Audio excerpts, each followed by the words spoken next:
السلام علیکم، میرا نام ہے مبشر لقمان اور آپ دیکھ رہے ہیں مبشر لقمان یوٹیوب چینل۔ آپ کو جو میں آج باتیں بتانے لگا ہوں یہ کوئی فکشنل باتیں نہیں ہیں، حقیقت ہے، اور آپ اس کو گوگل کر کے چیک بھی کر سکتے ہیں۔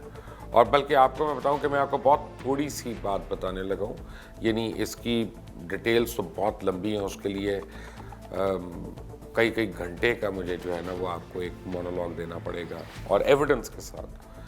لیکن ہو یہ رہا ہے کہ ہندوستانی فوج کے ایک میجر جنرل کو کورٹ مارشل کا سامنا کرنا پڑ گیا۔ اور میں آپ کو یہ بتا دوں کہ پروسٹیوٹس ان یونیفارم کی ٹرم جو ہے وہ کہاں سے نکلی ہے، بھارت کیوں دنیا کا ریپ کیپٹل ہے، اور بھارتی فوج کیسے ریپ کو بطور ہتھیار نہ صرف مقبوضہ کشمیر میں بلکہ دیگر ریاستوں میں بھی استعمال کر رہی ہے۔ لیکن اگر ابھی تک آپ نے اس چینل کو سبسکرائب نہیں کیا تو پلیز اس چینل کو سبسکرائب کریں، بیل آئیکن کو پریس کریں تاکہ تازہ ترین اپڈیٹس اور ویڈیوز بر وقت آپ کو ملتی رہیں۔ سب سے پہلے بات کرتے ہیں بھارتی فوج کے میجر جنرل کی۔ یہ آفسر جو ہے بھارت کے مغربی حصے میں تعینات تھا، جہاں اس کی ذمہ داریوں میں قومی کیڈٹ کور کی لڑکیاں جو تھیں ان کی کیڈٹس کی دیکھ بھال تھا، اور اس پوسٹنگ کے دوران وہ فیمیل کیڈٹس کے ساتھ فحش ویڈیو کلپس جو ہے وہ شیئر کرتا تھا، جس سے میجر جنرل صاحب کی جانب سے کلپس حاصل کرنے والی لڑکی کیڈٹس نے سینئر حکام سے شکایت کی، جس کے بعد اس کیس کی تفصیلی تحقیقات کا حکم دیا گیا، اور پتہ چلا کہ وہ بھائی جان اس سے بہت آگے گئے تھے۔ بہت سی لڑکیاں اپنی عزت اور اپنی نوکری کے خوف سے ان کے متعلق وہ گفتگو بتا نہیں رہی تھیں آگے۔ بہرحال ایک کیڈٹ نے کر دی۔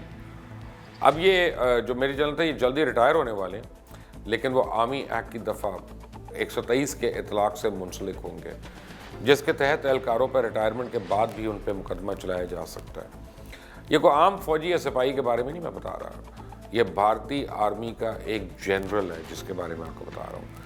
اسے آپ اندازہ لگا سکتے ہیں کہ کیسے بھارتی فوج اوپر سے نیچے تک اخلاقی طور پہ مر چکی ہے، اور جہاں وائف سواپنگ اور یہ بھارتی نیوی میں تو عام ہے، اور آپ نے اس کو دیکھا بھی ہوگا، گوگل پہ پڑھا بھی ہوگا، بڑی ایکوزیشنز بھی ہیں، وہاں بھارتی فوجی افسر اپنے جونیئر آفسرز اور ان کو ہراس کرنے میں مگن ہے۔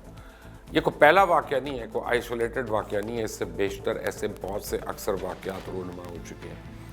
اس سے پہلے ایک اور افسر کو ساتھی افسر کی وائف کے ساتھ ناجائز تعلقات رکھنے پر بھی کارروائی کا سامنا کرنا پڑا تھا۔ اخلاقی پسماندگی اور بدعنوانی میں ملوث ہونے کے لیے بھارتی فورس نے گزشتہ 2 سے 3 سالوں میں 10 کے قریب آفسرز کو کورٹ مارشل کیا، اور یہ تو وہ کیسز ہیں جو رپورٹ ہوئے ہیں۔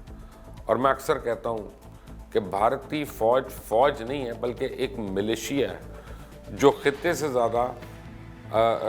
سے زیادہ اپنے آپ اور اپنی عوام کے لیے خود خطرہ ہے۔ ہتھیاروں، راشن اور بقیہ ضروریات زندگی کی خرید میں کرپشن کے کیسز تو بھارتی فوج میں آئے دن رپورٹ ہوتے رہتے ہیں۔ انکمپٹنس کے کیسز بے شمار ہیں۔ ابھی ان کا جو نیوکلیئر فیسلٹی ہے اس کو ہیک ہونے کا بھی آپ کو پتہ ہی ہے، ساروں کو پتہ ہے۔ مگر بھارتی فوج کا سب سے بڑا المیہ اس وقت دور دراز علاقوں میں خدمات سر انجام دینے والے ٹرپس میں ایک لو موریل، بگوڑا پن، صرف AWOL بہت ہو رہے ہیں، بھاگ رہے ہیں، خودکشیاں کر رہے ہیں، اپنے سینئر آفسرز پہ حملہ آور ہو رہے ہیں، اور جنسی سکینڈلز ہیں، اور یہ سب کچھ اخلاقی اقدار کے انحطاط کا نتیجہ ہے۔ اخلاقی اقتدار کا اندازہ آپ اس بات سے لگایا جا سکتا ہے کہ سپٹمبر 2007 میں بھارتی فوج کے مایا ناز نمبر 3 انفینٹری ڈویژن کو میجر جنرل AK لال کمانڈ کر رہے تھے، اور جنرل لال کا شمار ایک پروفیشنل اور قابل جرنیلوں میں ہوتا تھا، لیکن اچانک ان کو کمانڈ سے ہٹا دیا گیا۔ پتہ چلا کہ وہ اخلاقی طور پہ دیوالیہ ہو چکا تھا۔ اپنے ہی ڈویژن کے ماتحت خواتین آفسرز کو ریپ کرنے کی کوشش میں وہ ملوث پایا گیا۔ کسی بھی اچھی اور منظم فوج میں اس قدر ڈسپلن کے مسائل اور کورٹ مارشلز انتہائی حیران کن واقعات ہیں۔ ان بڑھتے ہوئے ڈسپلن کے مسائل کا بھارتی فوج نے ایک تفصیلی تجزیہ کیا، اور رپورٹ کے مطابق اس مسئلے کے جڑ جوانوں کا اتنا عرصہ اپنی فیملی سے دور رہنا ہے، کیونکہ ان کے پاس پرابلم کیا، ان کے 11 سے 12 ان کے جو ہے وہ ہارڈ ایریاز ہیں۔ وہ 3 سال یا 2 سال ایک ہارڈ ایریا سے آتے ہیں، پھر دوسرے ہارڈ ایریا میں، پھر تیسرے ہارڈ ایریا میں، اور نارملی جب ان کا ایک آدمی ریٹائر ہو رہا ہوتا ہے تو وہ 17, 18, 19, 20 سال اس نے جو ایک ہارڈ ایریا میں ہی صرف گزارے ہوتے ہیں تو باقاعدہ مینٹل ریک بھی ہو گئے ہوتے ہیں، ان کو سائیکلوجیکل ایشوز بہت زیادہ ہو رہی ہیں۔ لیکن بہرحال جب یہ ہارڈ ایریاز میں ہوتے ہیں تو وہاں جوان کو بہت زیادہ چھٹیاں دینا تو ممکن نہیں ہے، کوئی ایمرجنسی میں تو دی جا سکتی ہے، لیکن نہ ہی یونٹ کو ہر 2-3 ماہ کے بعد فرنٹ لائن سے پیچھے لایا جا سکتا ہے۔ انگریز کے دور میں ایسے ٹرپس کے لیے خواتین سنگرز اور ایکٹرز کی انٹرٹینمنٹ پارٹیاں جو ہیں وہ فرنٹ لائن پہ بھیجی جاتی تھیں، اور بھارتی جنرل ہیڈ کوارٹرز نے یہ روایت تو برقرار رکھی، لیکن ڈسپلن کے مسائل پر پھر بھی قابو نہیں پایا جا سکا۔ اب اس کا حل بھارتی فوج نے یہ نکالا کہ اس نے نوجوان لڑکیوں کو برائے نام، یعنی برائے نام معمولی سی فوجی تربیت دے کے ایک یونیفارم بنا دی، اور غالباً انہیں سیکس بٹالین کا نام بھی دیا گیا، یہ ایسا مشہور ہو گیا، اب عام لوگ انہیں پروسٹیوٹس ان یونیفارم کہتے ہیں۔ لطف کی بات یہ ہے کہ ابتدائی اطلاعات کے مطابق یہ یونٹس ہیں چھاونیوں کی بجائے اگلے محاذ پر ہوں گی۔ یہ تو اب وقت ہی ثابت کرے گا آیا یہ بھارتی فوجی جوانوں کا موریل بلند کرنے کے لیے آئی ہیں یا پھر کسی اپنے دشمن پہ پٹو ڈالنے کے لیے آئی ہیں۔ بہرحال اس کے علاوہ بھارتی فوج کے افسران فرضی جنگی لڑائیوں اور فرضی بہادری کے کیسز بنا کر انعامات اور تمغے حاصل کرنے کے بھی ماہر ہو گئے۔ ہر افسر اور ہر جوان چھاتی پر تمغے سجانے کی شدید خواہش میں اس طرح کے من گھڑت واقعات لکھ کر اپنے افسران کو پیش کرتے ہیں، جو کہ بہت دفعہ ثابت ہو چکا ہے کہ نہ صرف جھوٹ ہے بلکہ فراڈ کے زمرے میں آتا ہے۔ آفیسرز اور جوانوں کی ایسی گھٹیا حرکت کا اندازہ 3 اکتوبر 2005 کو ٹائمز آف انڈیا کی ایڈیٹوریل رپورٹ سے لگایا جا سکتا ہے۔ اخبار لکھتا ہے کہ آفیسرز اور جوانوں میں شراب بیچنے جیسے سکینڈل اور جعلی مقابلوں سے بہادری کے میڈل حاصل کرنا ایک بہت بڑا ایشو بن گیا ہے۔ سزائیں اور کورٹ مارشلز کے باوجود ایسے کیسز روز بروز بڑھ رہے ہیں، اور جہاں تک بھارتی فوج کی موجودہ جنگی تیاری کی صورتحال ہے، اس کے لیے اس حالیہ بھارتی اخباری رپورٹ حاضر خدمت ہے کہ بھارتی سپاہیوں کے زیر استعمال ہر 3 میں سے 1 ہینڈ گرنیڈ پھٹتا ہی نہیں ہے، جبکہ ان کی رائفلز کا دہشت گردوں کی رائفلوں سے مقابلہ ہی نہیں کیا جا سکتا۔ بھارتی فوج کے گرنیڈ پھٹنے میں دہشت گردوں کے گرنیڈ سے یعنی 1.5 سیکنڈ زیادہ لیتے ہیں، جبکہ جنگ اور دہشت گردی میں ہر سیکنڈ جو ہے وہ فیصلہ کن ہوتا ہے۔ جوانوں کی رائفلز بھی گھٹیا اور غیر مؤثر ہے، اور اس وجہ سے ممبئی دہشت گردی کے واقعے میں فوج اور پولیس کچھ بھی نہیں کر سکی۔ ایسی ہتھیار دیکھ کے تو سولجرز کو سراسر مروانے کی بات ہے۔ بہرحال Indian national human rights commission کے مطابق 1990 سے لے کے 1999 تک کشمیر میں مقیم بھارتی فوج کے 1034 انسانی حقوق سے تجاوز کے کیسز سامنے آئے ہیں، جس میں آرگنائزڈ ریپ، دہشت گردی، اغوا اور معصوم انسانوں کے قتل جیسے گھنونے اور غیر انسانی جرائم جو ہیں وہ بھی شامل ہیں۔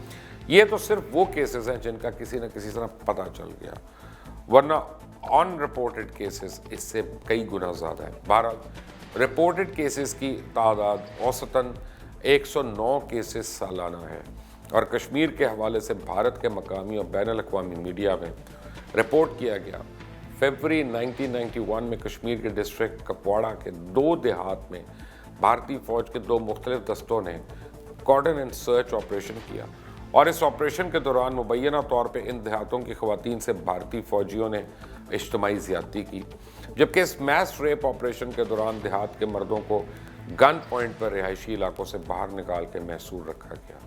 اور مجھے یہ بتاتے ہوئے گھن آ رہی ہے، مگر حقائق دہرانا ضروری ہے، اور انڈینز کو بتانا ہے کہ جو آپ کی فوج ہے، جس کو آپ سمجھتے ہیں کہ وہ آپ کی حفاظت کرے گی، ایکچولی وہی آپ کی عزت پامال کرنے پہ لگے ہوئے ہیں۔ حقائق دہرانا ضروری اس لیے کہ بھارتی فوج کی اجتماعی زیادتی کا نشانہ بننے والی خواتین میں 60 سالہ ایک بزرگ بھی تھی اور 11 سالہ ایک بچی بھی۔ ماؤں کو ان کے چھوٹے بچوں کے سامنے بے حرمت کیا گیا، اور میڈیا میں ایسے واقعات بھی رپورٹ ہوئے کہ پوری بارات کے سامنے جو ہے بہت ہی گھٹیا حرکتیں کی گئیں۔ یہ سب صدیوں پرانی تاریخ نہیں ہے، یہ میں کو رامائن کا یا رام لیلا نہیں سنا رہا، یہ حالیہ موجودہ کرنٹ واقعات ہیں جن کے متاثرہ خاندان اب بھی اس ناسور کو دل میں لیے بیٹھے ہیں۔ بھارتی فوج کی جانب سے یہ عذر پیش کیا جاتا ہے کہ گھروں پہ سرچ آپریشن اور گھریلو خواتین سے تفتیش اس لیے کی جاتی ہے کیونکہ وادی کے رہائشی کشمیری عسکریت پسندوں کو پناہ دیتے ہیں۔ تاہم گھروں پہ ہونے والے یہ سرچ آپریشن صرف عسکریت پسندوں کے خلاف کریک ڈاؤن نہیں کشمیریز کو نفسیاتی شکست دینے کا بھی ایک میجر حربہ ہے۔ کشمیر میں بھارتی فوج ریپ کو بطور ہتھیار استعمال کر رہی ہے، اور ابھی کچھ مہینے پرانی بات ہے کہ جموں و کشمیر کے علاقے کٹھوا میں 8 سالہ مسلمان بچی ایک مندر کے اندر اجتماعی زیادتی کا نشانہ بنا کر مار ڈالا گیا۔ اس گھنونے فعل میں پوجا پاٹ کرنے والا بھی شامل تھا، تو کم عمر لڑکے بھی۔ اس پر ہی بس نہیں ہوئی، زیادتی کرنے والوں نے جو کیا جو سو کیا۔ بھارتیہ جنتا پارٹی کے رہنماؤں نے ملزمان کے حق میں جلسے بھی کیے، جلوس نکالے۔